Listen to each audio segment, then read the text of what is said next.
Semakin malam, suasana hutan itu semakin mencekam. Saat hujan mulai berhenti menyisakan hawa dingin, sekilas terdengar suara burung dari arah pepohonan yang gelap. Mama kelihatan gak tenang banget. Posisi duduknya begitu gelisah. Di antara kami hanya terdiam satu sama lain. Jalan keluar pun buntu pada akhirnya. Mobil tak bisa bergerak sama sekali. Ukuran jalan tak cukup untuk mobil balik arah. Mundur juga gak bisa, karena ada batu besar yang menghalangi. Tak ada aktivitas yang berarti selama dalam mobil. Ting, satu pesan gue terima. Mama, Papa, Mila, dan Ardan semua ngeliat ke arah gue. Wajah mereka kelihatan senang seperti ada harapan baru. Gue ngerti, mungkin karena ponsel gue bunyi itu pertanda ada sinyal. Mereka pun langsung mengecek ponselnya masing-masing. Ternyata pesan dari Ray, begini isinya. Assalamualaikum Del, udah sampai mana? Kalau sudah sampai, kabarin saya ya. Bilang ke Papa selama nyetir jangan lupa untuk selalu berzikir. Gak lama-lama gue sampein pesan Ray ke Papa. Astagfirullah. Iya Del, Papa lupa. Mungkin kesulitan ini sebagai teguran buat Papa, ujar Papa dengan wajah menyesal. Rasanya lama banget ngelewatin satu malam itu. Oh iya, ternyata sinyalnya memang hilang timbul. Tak lama keluarga gue pada ngeluh lagi karena sinyalnya hilang lagi. Padahal belum sempat gue balas chatnya Ray. Setelah sholat Isya di dalam mobil, gue bersiap untuk tidur. Semua kaca dibiarkan terbuka sedikit untuk udara masuk. Ardan duduk di bangku paling belakang. Gue sama Mila di bangku tengah. Tepat jam 10 malam, si Mila minta antar pipis. Del, antar Mila, kasihan, minta Papa. Iya, Pak. Mila sama gue langsung turun dari mobil. Gue di mana pipisnya nih, Del? Jangan jauh-jauh, Mil, gue takut. Udah di sini aja nggak apa-apa. Gue nunjuk ke samping mobil. Gila lu, ada Arden tahu. Kalau dia sampai ngintip gimana? Diselang rasa takut, ada aja yang bikin gue ngakak. Akhirnya gue sama Mila milih tempat yang agak jauh dari mobil. Mil, cepetan Mil, merinding nih gue. Iya ini juga udah. Mana airnya? Pas gue ngasih air di botol ke Mila, gue ngeliat ada orang di belakang mobil Papa. Si Mila nyamperin gue terus nanya, si Arden lagi ngapain tuh Del? Lu yakin tuh si Arden? Kok lu bisa tahu? Taulah, gue kan kenal dia udah lama. Oh, dia nungguin kita kali, kebelet pipis juga. Ayo ah. Gue sama Mila langsung menuju ke mobil. Si Arden pas gue samperin dia malah ngejauh. Arden, lu mau kemana? Tanya Mila. Si Arden cuma noleh aja sebentar terus dia jalan lagi. Del, dia mau kemana? Ya mana gue tahu, pipis kali. Akhirnya gue sama Mila ngobrol-ngobrol tuh di pinggir mobil sambil nungguin si Arden. Menurut si Mila, si Arden tuh dulu orangnya asik juga. Tapi pas datang kemarin ke rumahnya dia jadi berubah pendiam. Tapi sikapnya masih tetap baik ke Mila. Si Arden ini pernah bilang suka sama Mila. Tapi Mila gak mau hubungan pertemanannya sama si Arden berubah status.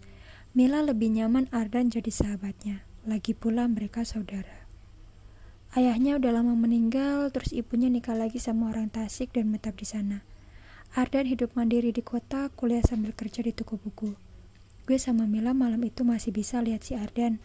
Meskipun kurang jelas, si Ardan berdiri aja madep pohon tinggi. Dan keadaan di situ tuh gelap banget. Lagi ngapain coba? Del, tuh anak lagi ngapain sih? Kok gak ada takut-takutnya diam di tempat begituan? Ya mungkin dia cari ketenangan, Mil. Dahlah, masuk yuk, ajak gue. Mila pun ngikutin dari belakang masuk ke mobil. Gue lihat Mama sama Papa udah pada tidur. Gue juga langsung selimutan samping Mila. Del, jangan tidur dulu. Si Arden masih di luar. Biarin aja, Mil. Ntar juga dia bangunin kita kalau mau masuk. Karena tempat si Ardan itu emang di bangku paling belakang. Jadi kalau dia mau masuk pasti bangunin gue sama Mila dulu. Begitu pikir gue. Dan gue waktu itu langsung tidur. Sekitar jam 3 gue bangun keingetan si Ardan masih di luar. Belum sempat gue bangunin Mila, gue nengok ke belakang. Sumpah gue kaget banget karena Ardan udah ada di bangku paling belakang. Dia lagi duduk dan matanya ngeliat ke langit-langit mobil. Ya kayak ngelamun gitu. Ardan, lu udah masuk? Tanya gue kaku. Si Ardan noleh ke gue, dia cuma senyum sedikit. Dia emang pendiam, tapi apa susahnya sih? Coba jawab yang benar. Gue lanjut tidur lagi. Soal si Ardan, mungkin dia masuk lewat bangku si Mila. Perasaan belum lama gue tidur, gue kebangun lagi karena mobil goyang-goyang. Gue pikir ada gempa bumi. Pas semuanya bangun ternyata udah jam 7 pagi. Dan beberapa orang bapak-bapak kelihatan goyang-goyangin mobil. Apa-apaan ini? Aduh, ucap mama. Nggak lama papa juga bangun dan langsung keluar mobil menemui bapak-bapak itu. Si Ardan sama si Mila juga bangun. Del, ada apa? Keluar yuk, ajak Mila. Kita langsung keluar mobil. Pas sampai luar, mata gue sama Mila gak berkedip sekalipun. Karena apa yang gue lihat bikin akal gue muter-muter. Ternyata gue dan keluarga bukan lagi ada di jalan buntu, tapi di perkampungan. Gak tahu kampung apa namanya. Dan suasananya itu beda banget. Pohon-pohon bambu depan mobil gak ada. Yang ada malah jadi taman kecil tempat mainan anak-anak. Ada ayunan dan perosotan, bukan dari besi, tapi dari bambu dan papan kayu. Sementara gue lihat batu besar semalam itu jadi bangunan seperti kantor desanya atau apa gue gak paham. Di sana juga gak sepi, banyak banget anak-anak kecil lari-larian bercanda dengan teman lainnya. Ada juga yang lagi main tanah. Gue sama Mila cuma bisa saling tatap. Sementara papa terlihat berbincang dengan warga yang tadi goyangin mobil. Adel, Adel di mana ini? Teriak mama sambil keluar mobil. Mama juga gak kalah kaget waktu lihat sekitarnya. Del, ini di mana Del? Tanya mama dengan wajah khawatir. Aku gak tahu ma, mobil kita dipindahin ke sini sama siapa? Ini kampung apa Del? Aku juga kurang tahu ma. Papa masih ngobrol tuh sama warga, mungkin lagi nanya-nanya. Aduh, tapi nggak apa-apa deh Del, kita di sini daripada di tempat semalam serem, kata mama sambil bergidik. Gue lihat Ardan tetap di dalam mobil. Ma, ke papa yuk. Mama setuju dengan ajakan gue. Kita bertiga menghampiri papa yang sedang berbincang dengan warga. Pa, ada apa? Semua mata menoleh ke arah mama, gue dan Mila.